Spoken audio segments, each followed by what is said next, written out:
Y en un tema conexo, desde el 2021 se han reportado 13 masacres carcelarias con más de 400 muertos. En la última, las Fuerzas Armadas entraron y tomaron el control de todos los pabellones de la penitenciaría del Litoral, algo que no había sucedido antes, pero luego de ello no hay garantías de que la penitenciaría se vuelva a contaminar y haya pues una nueva masacre. Lenin Arqueda está listo para las entrevistas de hoy en Contacto Directo. Así es, y en los estudios de la capital, el doctor Luis Córdoba, coordinador del programa de investigación, orden, conflicto y violencia de la Universidad Central del Ecuador.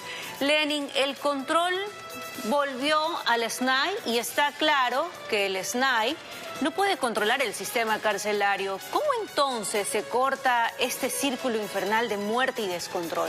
Estefanía, Samantha, es precisamente eso lo que vamos a analizar. ¿Por dónde hay que empezar? Doctor Luis Córdoba, buenos días, bienvenido a Contacto Directo. Muy buenos días, también un saludo cordial a la audiencia y un gusto estar acá.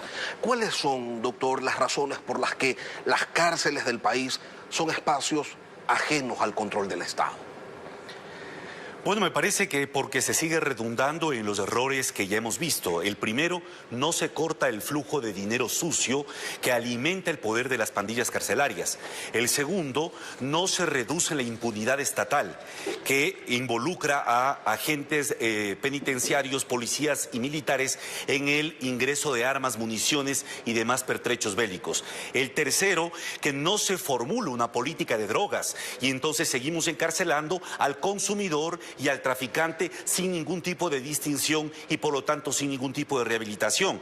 Y el último, porque no se desmonta esa estrategia de seguridad involucrando a los actores de la sociedad civil, empezando por los familiares de las víctimas de las masacres. Ahora, eso por el lado estructural, pero hablemos de lo que se ha hecho, doctor, de lo reactivo. ¿Tiene sentido continuar haciendo lo mismo de siempre, decretar estados de excepción, intervenir con policías y militares las prisiones, realizar algunas incautaciones, cuando después de unas semanas pues todo vuelve a ser como antes?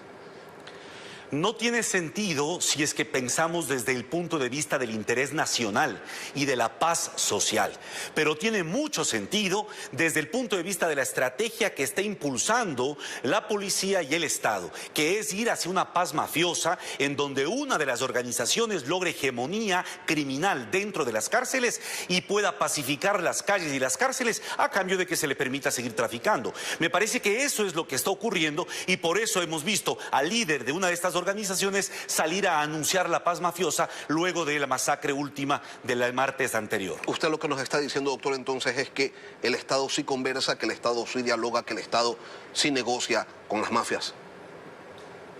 Yo creo que eso es al menos lo que los hechos van mostrando, porque lo que han significado las distintas intervenciones, desde la del 1 de noviembre del año anterior y la que hoy se ha dado, lo que permite es constatar que hay ciertas organizaciones que siguen teniendo privilegios. Y esa es la forma como el Estado ha intervenido en el sector del carcelario. ¿Y cómo interviene? Pidiéndoles inteligencia antinarcóticos a cambio de darles prebendas y privilegios a ciertos miembros de organizaciones criminales. Por eso las cosas siguen como están. Y por eso la presencia militar, en vez de reducir el problema, lo que hace es catapultar una política que apunta, repito, a este concepto de paz mafiosa que parece es lo que privilegia el gobierno y sobre todo las fuerzas de seguridad. Ahora, si lo que el Estado busca es una paz mafiosa, ¿por qué se rompe por momentos esa paz y vemos pues hechos como los que se han presentado en decenas de ocasiones en las cárceles, que a su vez pues tienen un espejo de violencia en las calles? La razón fundamental se debe a que no puede haber un pacto mafioso si es que no hay un horizonte de tiempo sostenible por parte de las autoridades. No van ninguna organización a tener verosimilitud sobre un acuerdo de esa naturaleza a sabiendas de que el gobierno está a punto de salir a su casa. Por lo tanto, lo que hay que pensar aquí es qué realmente está catapultando esta política de paz mafiosa. Y ahí me parece que un jugador y un actor clave, lamentablemente, es la asesoría de Estados Unidos, porque es donde se está afianzando la política de militarización de la seguridad pública y esta perspectiva de pacificar las calles a como dé lugar, incluso a costa de lo que significa mantener en vigencia el crimen organizado. Estos acuerdos a los que usted hace referencia se dan porque el Estado no tiene capacidad para controlar a una mafia que está muy bien armada, que está muy bien estructurada y que tiene una capacidad de fuego que, al menos desde la percepción ciudadana, supera las capacidades de la fuerza pública? ¿Es por eso? El problema del Estado, desde el punto de vista de las capacidades, me parece, radica en la ausencia de voluntad política para realmente atender donde debe atenderse. Y aquí, por ejemplo, en el tema carcelario, hay que decirlo, el proveedor de alimentos es una empresa que desde hace al menos 2016 ha monopolizado la provisión de alimentos, y tanto en fuentes periodísticas como incluso en fuentes de inteligencia se ha constatado que precisamente ese es uno de los mecanismos por los cuales ingresan armas, municiones y una serie de otros elementos a los sistemas penitenciarios. La pregunta que hay que hacerse entonces es, ¿qué ha hecho el gobierno actual y los gobiernos anteriores para cambiar este monopolio en la provisión de alimentos, a sabiendas de que incluso uno de los accionistas de la empresa es también una empresa proveedora de servicios financieros? La falta de control en lavado de activos, la falta de fortalecimiento en la unidad de análisis financiero es una prueba elocuente de que el gobierno muy poco quiere caminar para deconstruir el proceso de las organizaciones de crimen organizado, y más bien lo que estamos haciendo es poniendo paños de agua fría para bajar la temperatura con estos famosos estados de excepción que sabemos todos no van a resolver el problema. Ese no querer tomar decisiones que cambien la estructura de este problema, doctor Córdoba, responde ¿a qué? ¿A que están cooptados? ¿A que se reconocen quizás incapaces de hacerle frente a esa violencia? ¿A qué? ¿Cuál es el sentido detrás de todo esto? Me parece que primero es evidente una infiltración del crimen organizado en las estructuras estatales. El reportaje de Alina Manrique de hace 3 semanas sobre el narcobanano muestra cómo desde el Ministerio de Agricultura se otorgan cupos para exportación de banano a empresas fantasmas, que sin embargo siguen llevando probablemente cocaína al extranjero. Esta es una prueba de que el problema no solo está en las cárceles o no solo está en las fronteras o en las aduanas. Es un problema que lamentablemente va creciendo a medida de que falta voluntad política para reducir esa impunidad. Pero esa impunidad no puede reducirse por arte de magia. Eso tiene que crearse mecanismos de supervisión externa que puedan realmente ayudar a generar mayores índices de accountability, que permitan hacer una rendición de cuentas más exigente, pero que sobre todo apunten a romper la economía política del crimen organizado. Porque, Lenin, y a los televidentes, las organizaciones se alimentan, el poder de estas organizaciones está en el dinero sucio que logran mover, pero que sobre todo logran camuflar en la economía formal del Ecuador. Mientras no mejoremos los niveles de regulación de la economía formal, es improbable que logremos mejorar esta situación. Y fundamentalmente hay que empezar por el sistema financiero, tanto en el ámbito cooperativo como en las empresas, en las instituciones financieras de primer piso. Doctor, caso contrario, ellos se valen de estos sistemas para alimentarse. Usted dice que logran camuflar en el sistema financiero, cooperativo, bancario, pero ¿cómo se logra camuflar cientos, miles de millones de dólares? Un poco complicado. Bueno, hay varios mecanismos, pero si usted revisa el último informe del Departamento de Crimen Organizado Transnacional de la Organización de Estados Americanos sobre minería del oro ilegal en el Ecuador, se establece que uno de los mecanismos para lavar el dinero que obtienen de ese mecanismo es a través de doble facturación y del SRI. Entonces hay que preguntarnos, ¿quién maneja las firmas electrónicas de todos los ecuatorianos en el Ecuador? Son solo 2 empresas privadas. Si el crimen organizado puede cooptar a funcionarios públicos, ¿no podría acaso cooptar a funcionarios de empresas privadas? Si se tiene firmas electrónicas se puede hacer doble facturación.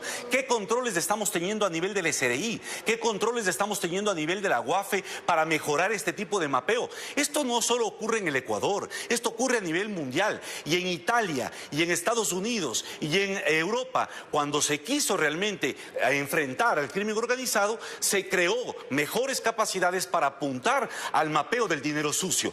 Pero aquí en el Ecuador estamos al revés. Lo que seguimos es creyendo esta vieja escuela de pretender que con más policías y militares se resuelve un problema que tiene una raigambre estructural mucho mayor. Un informe policial reconoce abiertamente la infiltración del narcotráfico en todos los estamentos de la sociedad, incluida evidentemente la fuerza pública que está allí para combatir a estas organizaciones mafiosas. Y sí, se dice que hay una depuración constante, pero ¿realmente funciona lo que se dice que se está haciendo? Porque esas autodepuraciones, bueno, pues policías observando a policías, militares observando a militares, ¿tiene sentido? Usted hablaba de una observación externa, ¿que debería hacerla quién entonces?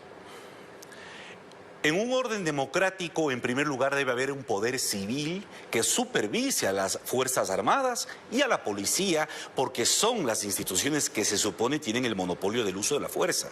En el Ecuador eso no está ocurriendo, lamentablemente no está ocurriendo, sino que son los mismos policías y militares quienes se autosupervisan y autocontrolan. Este es un primer defecto que hay que corregir.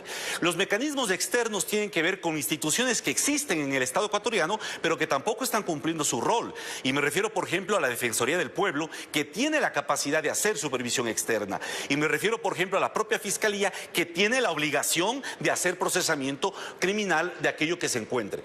Pero el problema mayor es que si no hay un estudio, si no hay un proceso de indagación institucional que pueda entender los patrones de perniciosos que operan en estas instituciones, no se pueden corregir la cultura organizacional de las instituciones. Y mucho me temo que el problema no son de casos aislados, sino hay una cultura institucional que alimenta o facilita esto. Esto no quiere decir que todos los agentes del Estado están inmiscuidos en esto, es evidente que no, pero es importante dimensionar y reconocer que si queremos fortalecer a las instituciones de seguridad del Estado, es imprescindible tomar en serio lo que significa supervisión externa y civil y rendición de cuentas. Cuando las mafias ponen al funcionario público o al civil ante la disyuntiva de te corrompes o te mato, a ti o a tu familia, ¿hay salida?